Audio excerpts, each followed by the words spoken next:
The town of Dry Creek had been waiting for rain and judgment in equal measure.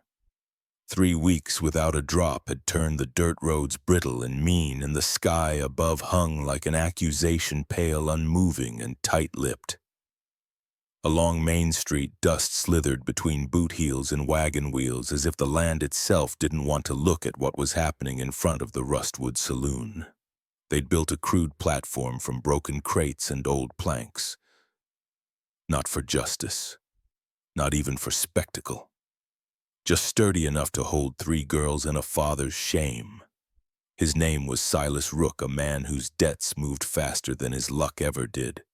And when the card tables stopped feeding him, he turned to something uglier, flesh and family. His voice rang out like a cheap showman's. 3 girls, good bones, no sickness. One'll cook, one'll keep you warm, and one'll sing your sins back to sleep. The girls stood at his right like ghosts carved from different stories. The eldest, Mabel Whitlow, stared into the crowd. Arms folded chin high, not proud, just defiant. Her eyes, sharp and glassy, dared anyone to meet them. Beside her, Nora, all raw nerve and clenched fists, looked ready to bolt or burn something down. And behind them, Lena, the youngest, rocked gently on her heels, humming a song only she seemed to know. She looked untouched by the present, or maybe too touched by the past. The crowd had gathered out of boredom or rot, some clutching silver, others just there to watch something suffer. No one spoke. They just stared. From the shade of his wagon on the far side of the street, Elias Mercer watched too. He wasn't meant to be there, hadn't been in town for anything more than a coil of wire and a sack of flour. But fate, as it often does, had other ideas. He was a man in his early 50s, his beard graying, his boots heavy with years and guilt. People in town knew his name in passing. The widower with 3 sons, the one from Pine Hollow Ranch. Quiet, kept to himself.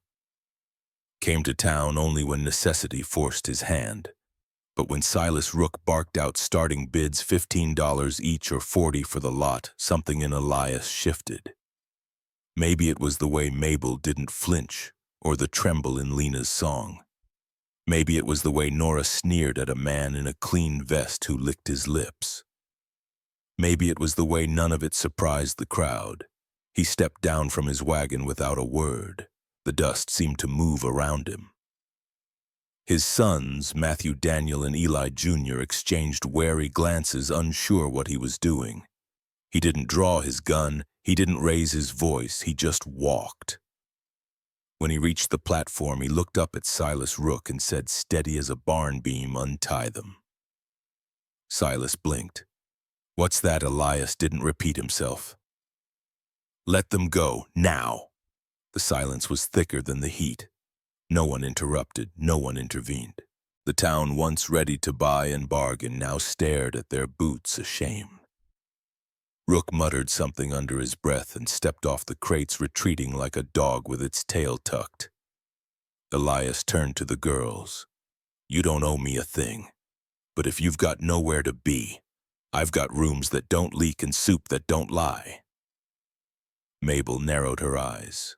Why? His reply came slow. Because someone should have stopped that man a long time ago, and because I've got nothing left to lose by doing something decent, that was all.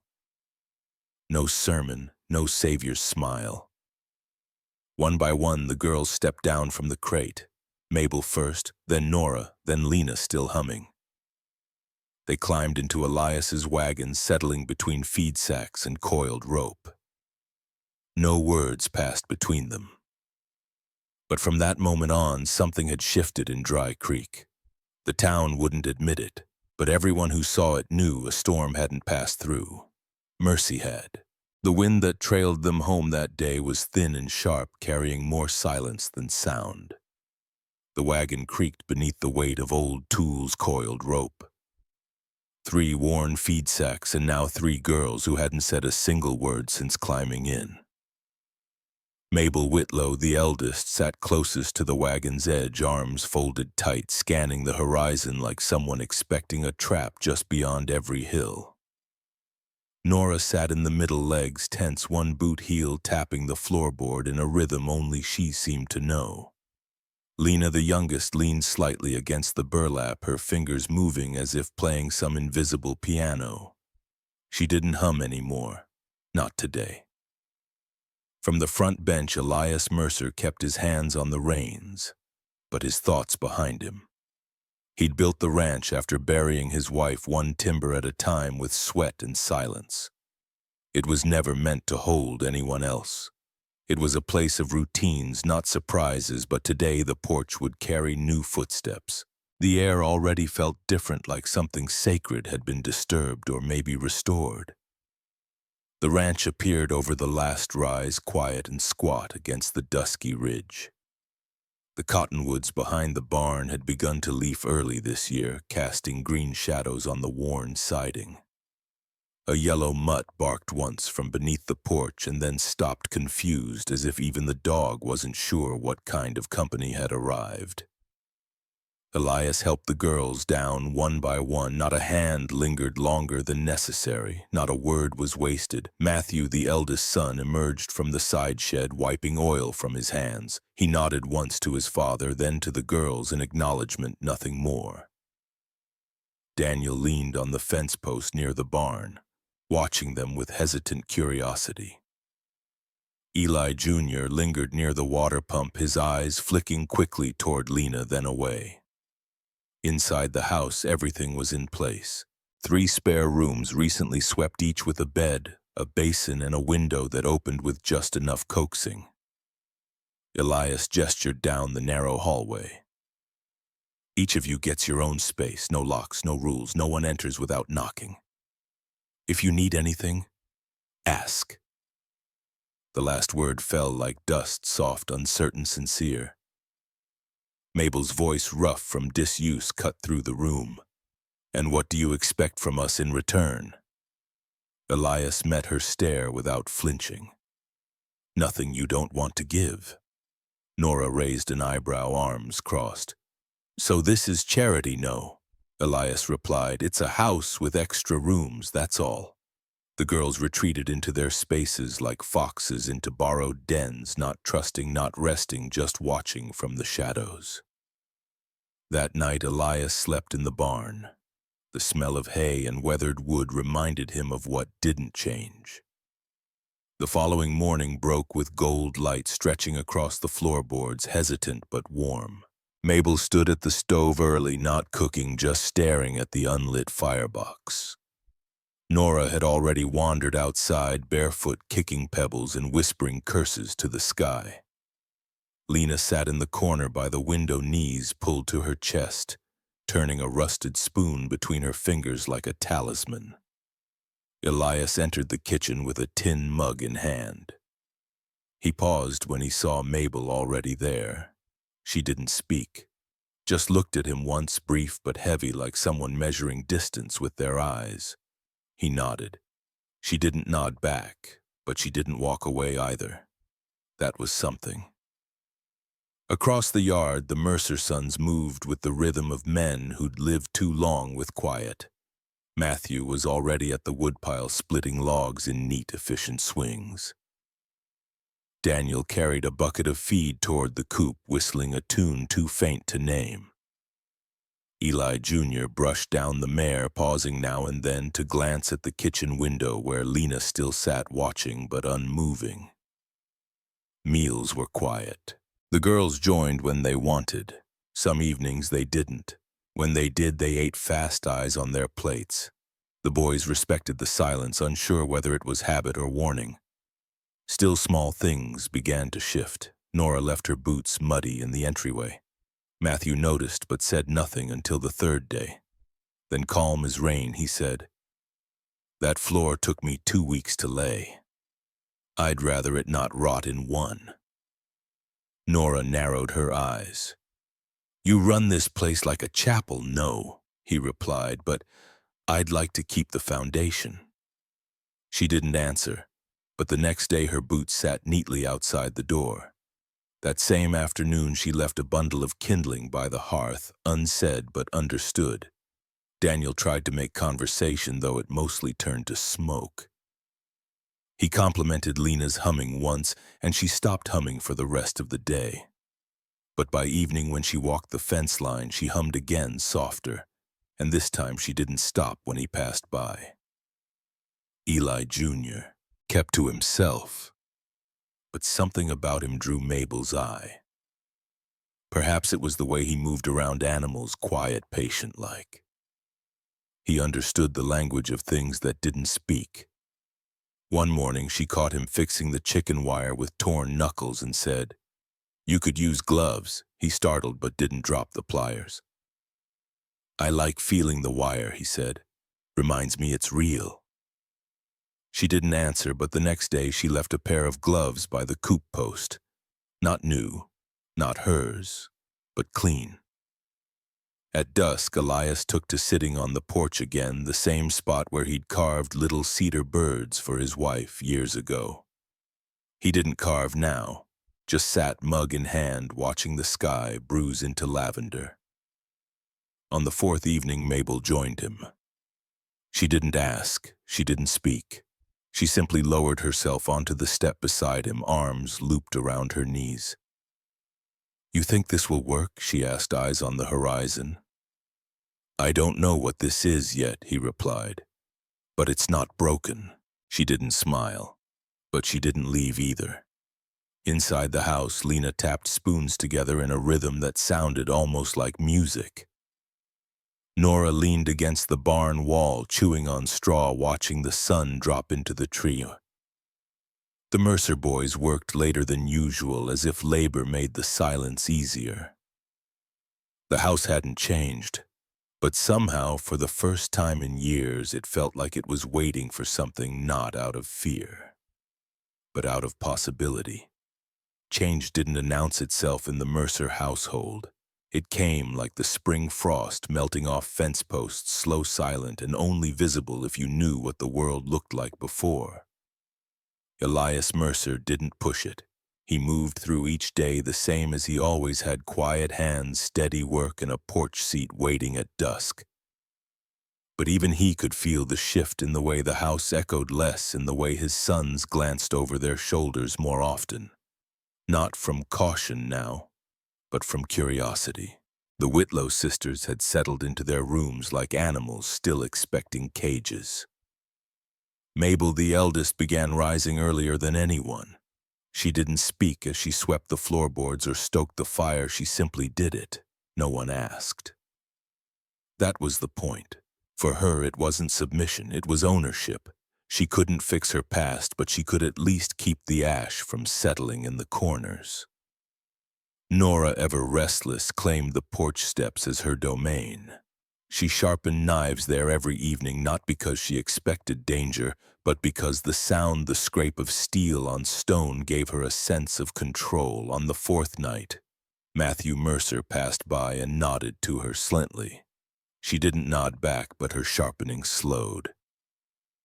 The next evening, when he sat beside her with his boot knife and a whetstone of his own, they didn't speak. They didn't need to. The rhythm of blades was conversation enough. Lena, youngest and most delicate, had taken to stringing thread across the walls of the storage closet. At first, no one noticed, but over days, fabric scraps began to appear, worn. Linen torn, flannel, and old flour sack, all woven together into something uncertain but intentional. One morning, Eli Jr. left a small spool of green thread by the closet door. He didn't say a word, but later that night, Elias saw Lena tying it gently into the shape of a vine, her brow furrowed like someone tending a garden made of air. Meals began to shift too. No longer were they silent exchanges of plate and salt. One evening, Daniel cracked a joke about the mule being the smartest Mercer on the property. It wasn't particularly funny, but Lena laughed. Really laughed. A bright, sudden sound that echoed into the rafters like wind through dry wheat. Everyone froze for a moment, even her sisters. Nora smirked. Mabel blinked once, surprised. Elias, already chewing, gave the faintest smile before setting his fork down. That night, Daniel passed by Lena's door and heard her humming. He didn't interrupt. He just leaned against the hallway wall for a few minutes, listening, the kind of listening you do when silence has too long filled your ears. The well out back gave its last breath the second week of April. Elias pulled up a bucket full of grit and sighed deep into his beard. No dramatics, just quiet defeat. By mid-morning, a line of buckets had formed, sons and daughters alike, walking the half-mile slope to the creek and back. No complaints. No one needed orders. They moved like they'd always known how to carry weight. Even Mabel, who hadn't once offered help unprompted, joined the chain. Her hands, still healing from firewood and floor scrubbing, turned red from the cold creek water. She didn't flinch. When she slipped slightly on the slope, Matthew caught her by the arm. She nodded once in thanks. Nothing more, nothing less. Later that evening, as the family gathered on the porch, legs tired, shirts sweat-stained, Mabel spoke into the dusk. "We should dig another well." Elias raised an eyebrow. "That's so," she nodded. "I'll help." So did Matthew. And just like that, the next morning the digging began. They worked side by side, no division between past and present. Nora hauled water. Daniel packed the fresh soil. Eli Jr. fetched shovels and tools. Lena appeared midday with jars of cool lemonade, her hands sticky with honey from the wild comb she'd cracked that morning. When Matthew asked Mabel if she'd ever built anything before, she shrugged. "A shed," she said. "It collapsed." He laughed. "Then you've got nowhere to go but up." She didn't laugh, but she didn't scowl either. That evening she soaked her palms in salt water, biting her lip but not crying out. Later someone left a tin of balm on her nightstand. No note. But Elias recognized the handwriting on the label, Eli's. The letters were crooked but spelled true. The next day, Nora asked Daniel to show her how to saddle a horse without making it mad. He grinned, almost dropped the bridle in surprise, then scrambled into teacher mode. She swore through every step, cursed the cinch strap, and finally burst into a laugh when the saddle fell sideways. Not a word, she warned, not a syllable. "Yes, ma'am," he said with a hand over his heart. "Don't call me ma'am." "Yes, Nora." She didn't correct him. Lena started baking by instinct more than recipe. At first it was dry cornbread and biscuits with too much salt, but one morning the kitchen filled with the scent of cinnamon and warm apples. Daniel peeked in. "You expecting guests?" She shook her head. "Just trying not to poison anyone." Each evening Elias sat on the porch again, not because he was weary, but because there was something worth watching now. A house that no longer echoed with fear, but with the soft stirrings of becoming. No one raised their voice. No one slammed a door. The sharpness was still there in Mabel's stare, in Nora's step, in Lena's silence. But it had softened at the edges like a blade returned to the sheath, not because it was dull, but because it no longer needed to be drawn. One night, as dusk fell and the lanterns flickered, Mabel stepped out beside Elias on the porch. She handed him a cup of coffee. "Don't get used to this," she said, folding her arms. "You're not forgiven." Elias took the mug with a nod. "I'm not asking to be." But in that shared silence, in the way she stayed, in the way he didn't look away, forgiveness wasn't the point. Trust was. And for the first time in a long time, the house didn't feel like it was holding its breath. The days had begun to settle into something like rhythm. The Mercer Ranch no longer felt like a place people were passing through. It felt like a place people were choosing to stay. Mornings began with the scent of baking bread. Evenings ended with silhouettes against a lavender sky. And between those hours was something quiet and sacred, shared labor, exchanged glances, a growing sense that even bruised roots could take hold in decent soil. Then came the rider. It was a Tuesday just past supper. The sky still held a little light, that golden haze between day and dusk. But the wind shifted as it blew down from the hills. It carried with it the sharp scent of sweat horses and something acrid like rusted iron left too long in the sun. Elias Mercer was out near the woodpile sharpening the hatchet when the hoofbeats started. He straightened slowly, gaze narrowing toward the ridge. Behind him, Matthew, Daniel, and Eli Jr. emerged from their corners of the yard, instincts quiet but sharp. Inside the house, the Whitlow sisters had begun clearing the supper dishes. Mabel stopped at the window mid-step, her hands still wrapped in a dish towel. Nora dropped a plate back into the basin with a heavy clatter. Lena froze, eyes wide, as if something inside her recognized the rhythm of trouble before her ears did. The horse pulled up hard at the fence dust curling around its hooves like smoke. The man didn't dismount, he just sat there in the saddle, tall, lean, and sun-bitten. The years hadn't softened him. They'd sharpened him instead. His coat was worn leather, his hat tilted just enough to hide a twitching jaw, but that voice dry and mean like a rusted hinge cut through the air. Looking for what's mine. Elias stepped forward, calm but deliberate. You lost something. Silas Rook pushed his hat back. His eyes were shot through with red from drink or fury, maybe both. Don't play dumb, Mercer. You know damn well what I'm here for. Matthew came up beside his father, but Elias raised a subtle hand. No one's hiding anything. These girls walked into my house on their own. They walked off with my blood and my debts, Silas snapped. And I'm here to collect. Behind Elias, the girls had come out to the porch. Mabel moved first, stepping slightly in front of her sisters. Her voice was steady, low, and unmistakable. We're not yours, Silas sneered. You think staying here makes you clean, makes you different? It makes us safe, Nora said from behind Mabel. Something you never gave us. Eli Jr. stepped closer to Lena without touching her, just close enough that if she moved, he'd be there. Daniel's hand hovered near the latch on the screen door. Matthew's jaw tightened. You've built a nice fantasy here, Silas hissed.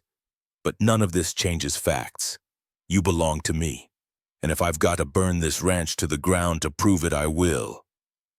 The revolver on his hip gleamed under the last of the sun. Elias took one step forward. You'll do no such thing. I've got men coming, Silas growled. I don't ride alone. As if summoned by threat alone, 2 more riders crested the opposite ridge, younger men, rough-faced coats dusted in desert grit, guns at their sides. They pulled up behind Silas without a word, eyes scanning the house like wolves circling a campfire. The standoff pulsed in silence. Then from the north road came the echo of a faster gallop. Another rider, this one wearing a badge, veered off the trail and down into the yard. Sheriff Bo Ramsey dismounted with a tired grunt. He was a man worn thin by other people's fights, with a face like dried riverbed and a voice too old for shouting. Somebody want to explain this before I have to. Silas pointed hard. He stole my daughters. Bo looked to Elias, then to Mabel.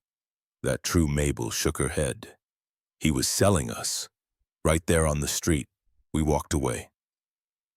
She's lying, Silas spat. I've got scars, Nora said, stepping forward. You want to see the truth? It's on my back. Bo didn't blink.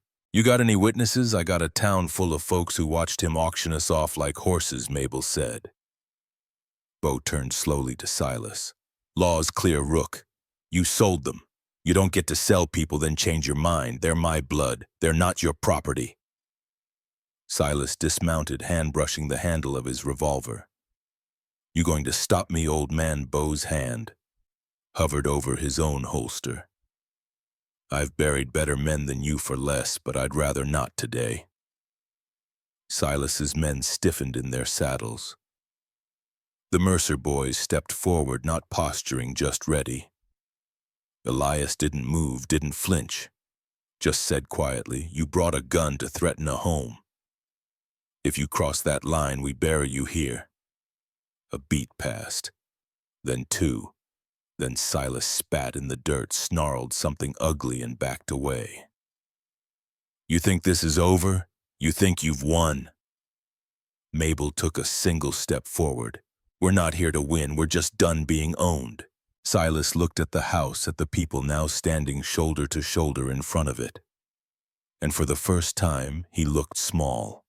He turned mounted and without a final word rode off. His men followed. Sheriff Ramsey exhaled hard and turned to Elias. You've got something rare here, don't lose it. Elias nodded.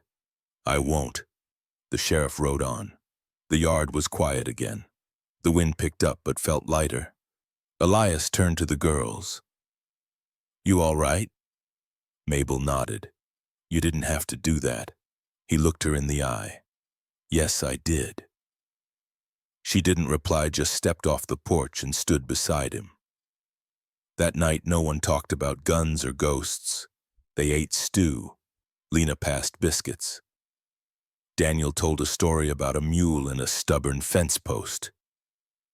Mabel laughed once. Nora rolled her eyes and smiled. Elias sat on the porch whittling again. Mabel joined him silent. You still carving doves? She asked. He nodded. Some things are worth repeating, and in the quiet between them trust found a place to land. After the dust from Silas Rook's final threat had long since blown away, the Mercer Ranch didn't return to what it had been because what it had become was something altogether new. The fear had passed, but what remained wasn't silence. It was breath, shared breath, a steadiness that wrapped around the house like smoke from a warm chimney. Nothing grand shifted. No miracles broke the sky. But the way someone set a second cup on the table without being asked. The way boots lined up neatly by the door at night, the way voices no longer whispered but met each other in full. Those were the changes that mattered. No one used the word family.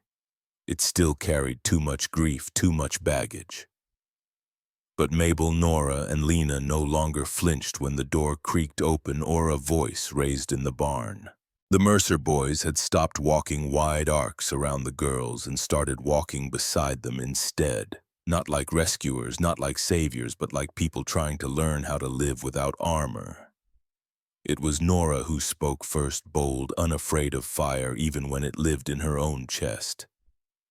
One evening, as the sun fell like a coin behind the hills, she stepped onto the porch where Matthew sat oiling the hinges of the screen door.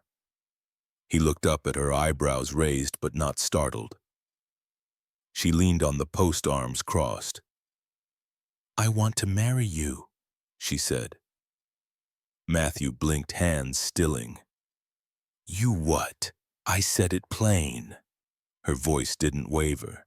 Not because you saved me, not because I need you, but because you look at me like I ain't broken, like I don't owe you for kindness. He swallowed once, then slowly stood. Well then, he said, I guess I better get a haircut. Inside the house, the air buzzed with the scent of warm cornbread and something unspoken. Daniel, cheeks flushed, looked across the table at Lena, who sat with her chin resting on her palm, humming softly. After dinner, he followed her out to the fence line. You think I'm too loud? He asked. She paused, surprised by the question. I mean you like quiet, he added quickly, and I don't shut up much.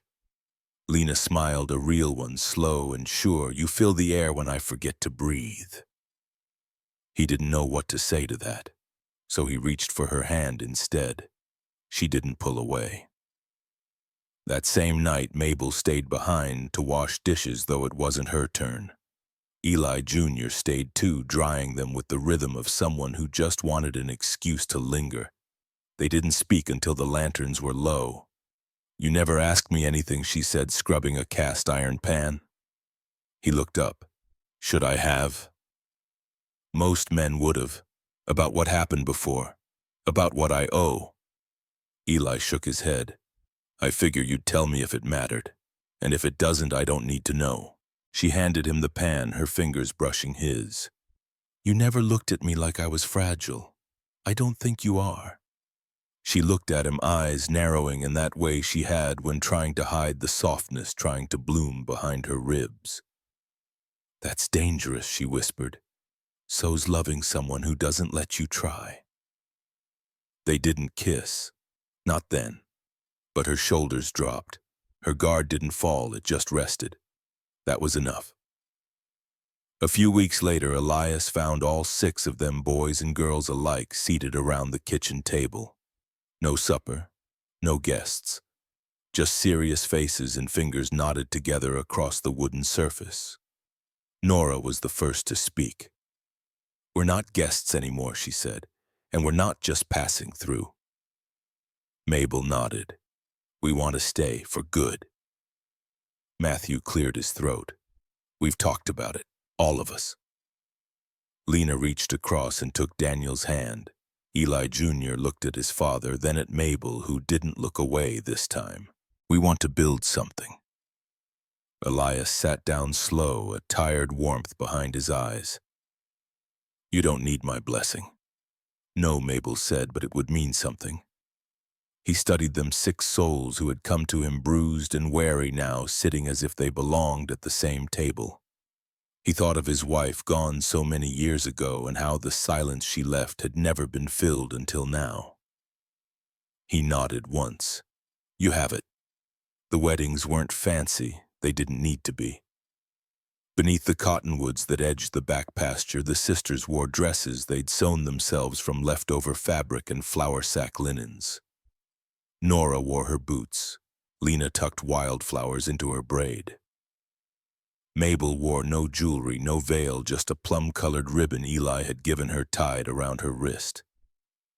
The town came. Some brought pies, some brought gossip, but they came. And when the vows were spoken, even the most skeptical hearts fell still. There were no flowery promises, just truths. Nora promised never to mistake silence for weakness. Matthew promised to only speak when the words were worthy. Lena promised to sing even on days that hurt. Daniel promised to listen even when the song was soft. Mabel promised to be honest, especially when it was hard. Eli promised never to look away from what was real. When the final vows were done, Elias stepped forward not as a preacher but as a witness. His voice was rough but unwavering. You've seen each other at your worst. That matters more than seeing each other at your best. If you can love through that, you can love through anything. The sun dipped behind the trees and the world felt quiet in a good way, not like absence but like arrival. The days that followed were not remarkable in the way stories often demand. There were no new threats, no grand declarations, no dramatic partings. But something softer had taken root at the Mercer Ranch, something more enduring. Mornings came with the scent of yeast and wild mint from the kitchen, and the sound of laughter no longer seemed foreign within the walls. What was once a house that echoed with too much space now thrummed with quiet lifeboots by the door, voices in the garden, spoons clinking in harmony instead of dread. Mabel could often be found in the vegetable beds Elias's late wife once planted. She kept no bonnet, let the sun bite her skin, and wore sweat like proof she had nothing left to run from. Eli Jr. brought her books on soil and a ribbon he'd saved since childhood, the kind of gift that meant nothing to most but everything to her. Nora and Matthew argued often, but always in the same room, always close enough to reach. She had begun hanging her coat beside his without noticing, and he had started setting 2 mugs out every morning without asking. Lena, once a whisper of a girl, now rode bareback across the back fields before sunrise, her laughter following her like a second wind. Daniel had carved her a harp from driftwood, and though she played it badly, she played it often. Elias Mercer spent more time on the porch than he ever had. Not out of weariness, but because there was something to witness again. He didn't always speak. Often he just listened, To the hammering in the barn, to the quiet hum of Lena's stitching, to the thud of boots as someone came in from the fields. He listened to life. One evening, just as the lanterns were being lit and the cottonwoods cast long shadows, Mabel stepped out onto the porch with something wrapped in cloth.